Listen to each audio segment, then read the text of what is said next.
السلام علیکم ورحمۃ اللہ وبرکاتہ۔ الحمد للہ نحمده ونستعینه ونستغفره ونؤمن به ونتوکل علیہ ونعوذ باللہ من شرور انفسنا ومن سیئات اعمالنا من يهده اللہ فلا مضل له ومن يضلل فلا هادی له۔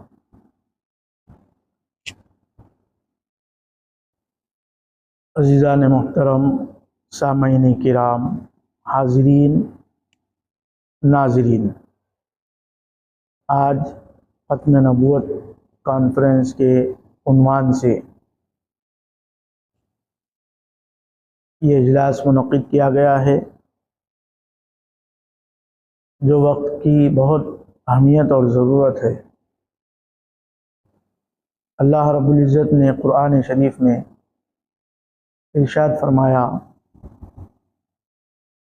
اعوذ باللہ من الشیطان الرجیم، بسم اللہ الرحمن الرحیم، ما کان محمد ابا احد من رجالکم ولکن رسول اللہ وخاتم النبیین۔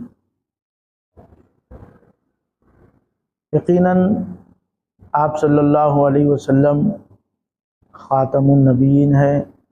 قرآن شریف میں اس کا اعلان ہوا، اور جو کوئی مسلمان ہے اس پر اس کو ایمان رکھنا چاہیے۔ قرآن شریف کی آیت مبارکہ پر اگر کسی کا ایمان نہیں ہے تو ظاہر ہے وہ مسلمان نہیں ہے۔ قرآن میں اللہ فرما رہا خاتم النبیین، محمد صلی اللہ علیہ وسلم آخری نبی ہے، آخری پیغمبر ہے، ان کے بعد کوئی نبی اور رسول نہیں۔ اسی بات پر ہر مسلمان کا، ایمان والے کا عقیدہ ہونا چاہیے۔ اگر کوئی اس کے برخلاف جاتا ہے تو پھر یقیناً وہ گمراہ ہے، بدعقیدہ ہے، کافر ہے۔ اور اہل علم کبھی بھی اس کے خلاف میں کام نہیں کیے۔ جب بھی کوئی کام کیا یا تو پاگل کیا یا پھر سازشی طور پہ کی گئی۔ آپ جانتے ہیں جنگ آزادی کے بعد ہندوستان میں جو حالات پیدا ہوئے، انگریزوں کو جو شکست ہوئی، انہوں نے کئی ایسے حربے استعمال کیے جس سے لوگوں میں رخنہ ڈالا جائے، ہندو مسلم فساد کیا جائے، مسلمانوں میں فساد کیا جائے۔ کئی حربوں میں ایک حربہ یہ بھی ہے کہ غلام احمد قادیانی اس کو اپنا ایجنٹ بنا کر اس کے ذریعے سے مسلمانوں میں ایک رخنہ ڈالا گیا، اور جس بھی زمانے میں کسی نے نبوت کا دعویٰ کیا، یا تو وہ جہالت کی اور پاگل پن کی وجہ سے کیا، یا پھر غرور اور تکبر کی وجہ سے کیا۔ علم ہونے کی وجہ سے لوگ ہاتھ پیر چومنے لگ جائے، ایک مجمع کثیر جمع ہونے لگ جائے، تو یہاں پر آ کر وہ مغالطے میں کچھ کہہ دیا، یا پھر پاگل پن کے دورے کی وجہ سے نبوت کا اعلان کیا۔ جس زمانے میں غلام احمد قادیانی نبوت کا دعویٰ کیا تھا، حضرت بانی جامع نظامیہ علیہ رحمت و رضوان، حضرت العلام حافظ محمد انوار اللہ فاروقی علیہ رحمت اللہ، اس کے جواب میں 2 کتابیں آپ نے لکھی، اور بزرگوں نے بھی لکھا ہے، لیکن یہ جو 2 کتابیں ہیں اس کا جواب آج تک نہیں آ سکا۔ اس میں کی ایک کتاب افادۃ الافہام اور دوسری انوار الحق، حضرت بانی جامع نظامیہ نے اس پر جو اس کو منہ توڑ جواب دیا۔ یقین مانیے کہ حیدرآباد، دکن، بلکہ ہندوستان میں قادیانیت کا خاتمہ ہو گیا۔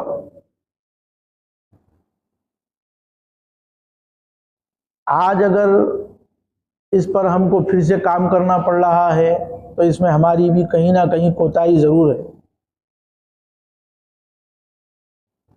حضور اکرم صلی اللہ علیہ وسلم نے ارشاد فرمایا،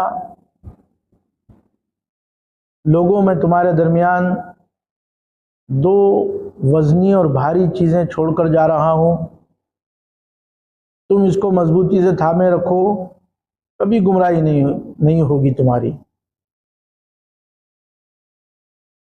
ان میں سے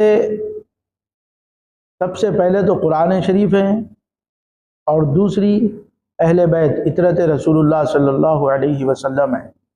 یہ دو چیزوں کو اگر مسلمان وابستہ ہو جائیں، اپنے نونہالوں کو، اپنے بچوں کو اس سے جوڑ دے، تو یقینی بات ہے گمراہی کی طرف آدمی نہیں رجوع ہوگا، گمراہی اس میں داخل نہیں ہو سکتی، وہ نبوت کے جھوٹے دعوے کرنے والوں کے پیچھے ہرگز نہیں بھاگے گا۔ آج ہمارے میں جو کوتاہی آئی ہے اور جو مشاہدہ ہے وہ یہ ہے کہ ہم اپنے بچوں کو بجائے نبی پاک صلی اللہ علیہ وسلم کی اہمیت اور محبت ان کے دلوں میں ڈالنے کے، سب سے پہلے ان کو قرآن شریف پڑھانے کی فکر ہو رہی ہے اور مدارس بھیج رہے ہیں۔ یاد رکھنا چاہیے کہ قرآن شریف جہاں ہدایت دینے والا ہے، وہیں اس نے صریح طور پر اعلان فرما دیا، یضل بہ کثیرا ویہدی بہ کثیرا۔ یہ قرآن شریف صرف ہدایت دینے والی کتاب نہیں ہوتی، اسی کو پڑھ کر بہت سارے لوگ گمراہ بھی ہو گئے، اور اسی کو پڑھ کر بہت سارے لوگ ہدایت بھی پاتے ہیں۔ ہمارے ذہنوں میں ایک طرفہ بات بیٹھی ہوئی ہے کہ یہ ہدایت والی کتاب ہے، اس کو پڑھنا چاہیے۔ اس کو صحیح طریقے سے پڑھنے اور سمجھنے کے لیے آپ صلی اللہ علیہ وسلم کے ارشاد مبارکہ کو سمجھنا ہوگا۔ حضور نبی پاک صلی اللہ علیہ وسلم نے ارشاد فرمایا، ادبوا اولادکم علی ثلاث خصال، تم اپنے بچوں کو 3 چیزوں کی تربیت دو۔ وہ 3 چیزیں کیا ہے؟ محبت نبی، محبت اہل بیت، اور قرآن شریف کی تربیت اور تلاوت۔ تو نمبر 1 حضور اکرم صلی اللہ علیہ وسلم کی محبت کو رکھا گیا۔ جس مسلمان کے دل میں، مسلمان کے بچوں کے دل میں حضور اکرم صلی اللہ علیہ وسلم کی سچی پکی عقیدت و محبت جاگزی ہو جائے گی، تو ظاہر ہے کہ وہ دوسرے چیزوں سے بالفور جو سو اس کی طرف مائل نہیں ہوگا۔ ہر زمانے میں سازشوں کے تحت یہ رہا ہے کہ لوگوں کو، مسلمانوں کو، ان کے بچوں کو، ان کے تعلیم کو معاشی اعتبار سے، سماجی اعتبار سے، علمی اعتبار سے، ہر اعتبار سے کمزور کیا جائے۔ یہود و نصارہ کی ایک سازش رہی، اس کے تحت لوگ مختلف کام کرتے ہیں، نبوت کے دعوے دار بنتے ہیں، جبکہ اللہ کے نبی صلی اللہ علیہ وسلم نے ارشاد فرمایا، اگر میرے بعد کوئی نبی ہوتا تو وہ عمر ہوتا۔ تو جب حضرت عمر رضی اللہ تعالی عنہ کی جیسی جلیل القدر عظمت والی ہستی نبی نہیں بن سکی، ان کو کسی نے نبی تصور نہیں کیا، تسلیم نہیں کیا، تو آئی بائی شہیں گلی کے لوگوں کو اس طریقے سے نبی تصور کر سکتے ہیں؟ ذرا اس پہ ہمارا توجہ ہونی چاہیے۔ گلی گلی میں نکل جا رہی، شکیل نام کے نکل گئے تو نبوت کا دعویٰ کر دیے، فلاں نام کے نکل گئے نبوت کا دعویٰ کر دیے، اور قوم بھاگ رہی ہے ان کے پیچھے۔ بھاگنے کی وجہ کیا ہے؟ تعلیم سے دوری، علم سے دوری، بزرگوں کے صحبت سے دوری کا نتیجہ ہے۔ تو میرے عزیز دوستوں اور بزرگوں، سب سے پہلے ہم کو اپنے مدارس سے وابستگی ضروری ہے، خانقاہوں سے وابستگی ضروری ہے، اللہ کے نبی صلی اللہ علیہ وسلم کے ارشاد مبارکہ کی تکمیل ضروری ہے۔ میرے آقا سید عالم صلی اللہ علیہ وسلم نے کیا ارشاد فرمایا؟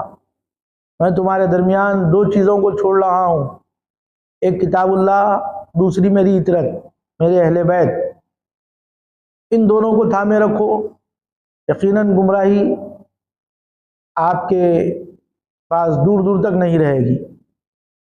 ہم اہل بیت اطہار سے دور ہو گئے، بلکہ بعض دفعہ تو شرانگیزی، نفرت انگیزی کے پوسٹ ایک دوسرے کو ارسال کیے جاتے ہیں۔ یہ بڑی شرم کی بات ہے، یہ ہمارے مسلمانوں کا، ایمان والوں کا ہرگز کام نہیں ہوتا۔ یہ ہم میں رخنا ڈالنے کی ایک مکمل بہت بڑی سازش ہے، جو کہ مسلمانوں میں ٹکڑے ٹکڑے ہو جائے۔ آپ جانتے ہیں کلمے کی بنیاد پہ 73 فرقے ایک ہی ہیں۔ اللہ کے نبی صلی اللہ علیہ وسلم نے فرمایا کہ بنی اسرائیل میں 72 فرقے اور میری امت میں 73 فرقے ہوں گے، لیکن یہ 73 فرقے کلمے کی بنیاد پر ایک ہیں، عقیدے کی بنیاد پہ کہیں نہ کہیں ان میں رکھنا ضرور ہے۔ کسی نے کسی صحابی کی تائید میں بات کیا تو کسی نے کسی صحابی کی مخالفت میں بات کی۔ یہ ایک سازش کے تحت مسلمانوں میں رکھنا ڈالا گیا، اور آئے دن آپ صلی اللہ علیہ وسلم کی ذات مبارکہ پر، آپ کی شان اقدس پر حملے کیے جاتے ہیں۔ تو وہ قوم کیسے ترقی کرے گی، وہ مسلمان کیسے اپنے دلوں میں ایمان کو مضبوط کر سکے گی، جو نبی پاک صلی اللہ علیہ وسلم کی عظمت و رفتوں کے قائل نہیں ہیں۔ آج کی نوجوان نسل سائنس کو تو مانتی ہیں، لیکن حضور اکرم صلی اللہ علیہ وسلم کے اور آپ صلی اللہ علیہ وسلم کے اصحاب اور ان کے مابعد آنے والے اولیاء کرام کے تجربات، کرامات، ان کے تعلق من اللہ کو نہیں مان رہی ہے۔ گھر بنایا جا رہا ہے، بورنگ ڈالنے کے لیے کس کو بلا رہے ہیں؟ ایک ڈھیڑ چمبار کو، کس کو بلا کر اس سے پوچھ رہے ہیں کہ پانی کہاں نکلتا، کتنی مقدار میں نکلتا؟ ارے 40 فٹ پہ، 50 فٹ پہ، 100 فٹ پہ، 200 فٹ پہ کتنے فٹ پانی ہے، کتنے فٹ پہ پانی آ رہا، کتنی رفتار سے آ رہا، ایک غیر آ کے ہم کو بتا رہا ہے۔ اس پہ تو ایمان ہے، اس پہ تو عقیدہ ہے۔ زمین کے اندر کی کتنی اندر پانی ہے، کتنی مقدار میں نکل رہا ہے، ارے بتانے والا کون ہے؟ بتانے والا بھی انسان ہے، عام آدمی ہے، لیکن آپ اس پہ تو یقین کر رہے ہیں۔ میرے آقا سید عالم صلی اللہ علیہ وسلم کے ارشاد مبارکہ کی پہ آپ عمل نہیں کر رہے ہیں۔ بچوں کو بتایا جا رہا ہے کہ ہاں نبی پاک صلی اللہ علیہ وسلم اللہ کے رسول ہے، کتاب ان پر نازل ہوئی، وہ پیغام ہے اللہ کا، اس کے سوا کچھ نہیں ہے۔ وہ پیغمبر ہے اور یہ پیغام ہے، وہ لائے ہیں، یہ ہم کو بتائے ہیں، ہم کو قیامت تک پڑھتے رہنا ہے، اس کے سوا کچھ نہیں۔ لوگ تم بچوں کو یہ تعلیم دیتے اس کے بجائے کہ دیکھو بیٹے، اللہ کے نبی صلی اللہ علیہ وسلم اللہ کے ایسے محبوب ہے کہ آپ صلی اللہ علیہ وسلم پر اللہ نے قرآن نازل فرمایا، اپنا کلام کسی اور سے نہیں کیا، اللہ نے اپنے حبیب سے کیا۔ اور یہ کیسے حبیب ہے، کیسا ان کا قلب ہے، کیسی ان کی ذات بابرکت ہے کہ یہ قرآن شریف اگر پہاڑوں پہ نازل کیا جاتا تو پہاڑ ریزہ ریزہ ہو کر اڑ جاتا، کہ آپ صلی اللہ علیہ وسلم کے قلب اطہر پر نازل کیا گیا۔ تو کیسا مضبوط قلب مبارک ہے آپ صلی اللہ علیہ وسلم کا۔ تم ہمیشہ یاد رکھو کہ ان کی برابری کر نہیں سکتے، تو آپ صلی اللہ علیہ وسلم اللہ کے محبوب ہے، حبیب ہیں، اور انہی کی وجہ سے کائنات بنائی گئی ہے، اور ان کو ما کان وما یکون ساری چیزیں معلوم ہیں، قیامت تک کے بارے میں وہ سب بول سکتے ہیں۔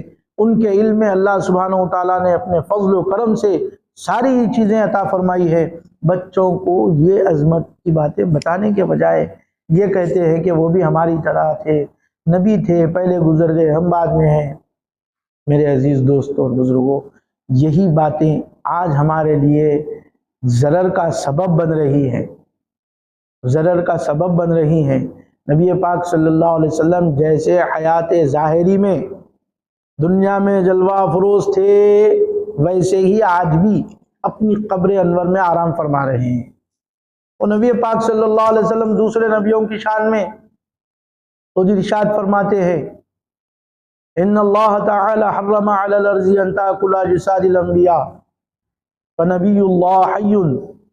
میرے آقا سید عالم صلی اللہ علیہ وسلم نے ارشاد فرمایا کہ اللہ کے انبیاء کرام اپنی خبروں میں حیات طیبہ کے ساتھ موجود ہے۔ اللہ نے خبروں زمینوں کو حکم دیا کہ ان کے جسموں کو ضرر نہ پہنچائے، ان کے جسموں کو ہرگز کھانے کی کوشش نہ کرے۔ تو سارے نبی اپنی خبروں میں زندہ ہے۔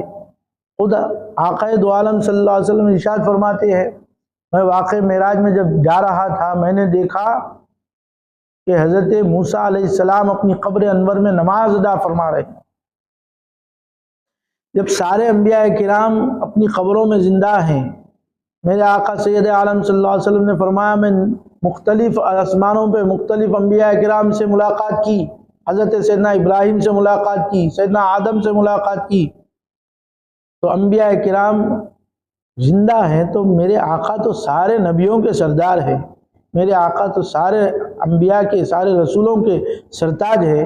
تو ہم اپنے بچوں کو یہ تعلیم دیتے ہیں کہ میرے بچوں، میرے نبی پاک صلی اللہ علیہ وسلم حیات ظاہری میں جیسے تھے آج بھی حیات باطنی میں ویسے ہی ہے، کیونکہ حضور اکرم صلی اللہ علیہ وسلم نے فرمایا کہ جب کوئی درود پاک پڑھتا ہے تو آپ صلی اللہ علیہ وسلم نے ارشاد فرمایا میرے بچوں، حضور نے فرمایا کہ دو فرشتے ایسے ہیں جو آپ کے درود پڑھنے کو لے کر حضور کی بارگاہ میں لے کر پیش کرتے ہیں اور عرض کرتے ہیں یا رسول اللہ صلی اللہ علیہ وسلم فلاں شہر میں فلاں ابن فلاں فلاں کے بچے نے فلاں کے بیٹے نے یا رسول اللہ آپ صلی اللہ علیہ وسلم آپ پر درود پاک پڑھا ہے، تو یہ درود پاک پیش کیا جاتا ہے۔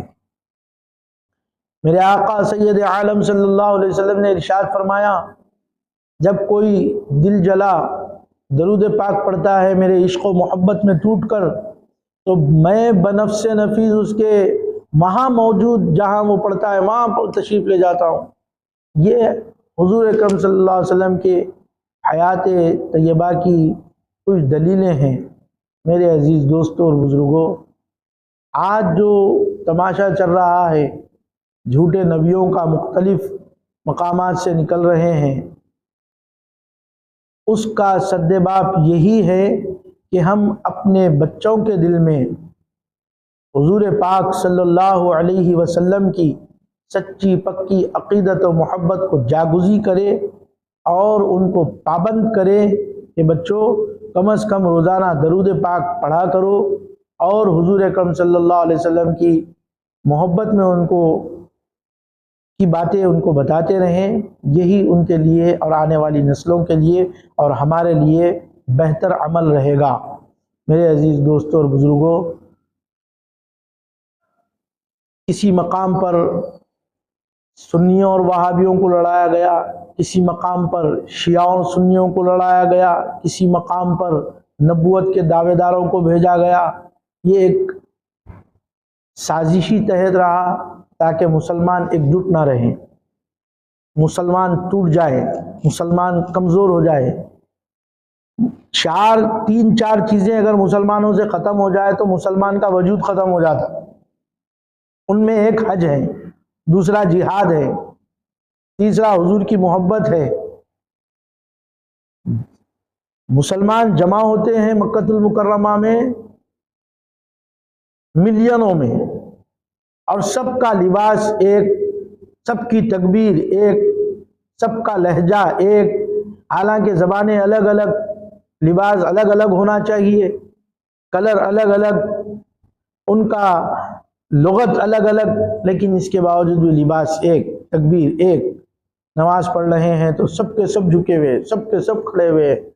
تو یہ کھٹک رہا ہے لوگوں کو، بولے نظام ختم کرو، حج کا نظام ختم کرو تاکہ مسلمان ٹوٹ جائے، جہاد کا نظام ختم کرو تاکہ مسلمان ٹوٹ جائے، قرآن کا نظام ختم کرو تاکہ لوگ ٹوٹ جائیں۔ یقیناً یہ ٹوٹنے والے نہیں ہے۔ اللہ تعالیٰ نے فرمایا قرآن شریف میں قرآن شریف کو ہم نے نازل کیا اور یہ قیامت تک ہم جو اس کی حفاظت کرنے والے ہیں۔ دیکھیں آپ آئے دن کیسے کیسے قرآن شریف پہ بھی حملے کیے گئے ہیں۔ ایک زمانہ دراز پہلے قرآن شریف کے نسخوں کو ہر قیمت پہ خریدا گیا اور ساری قرآن کے نسخوں کو جلا دیا گیا۔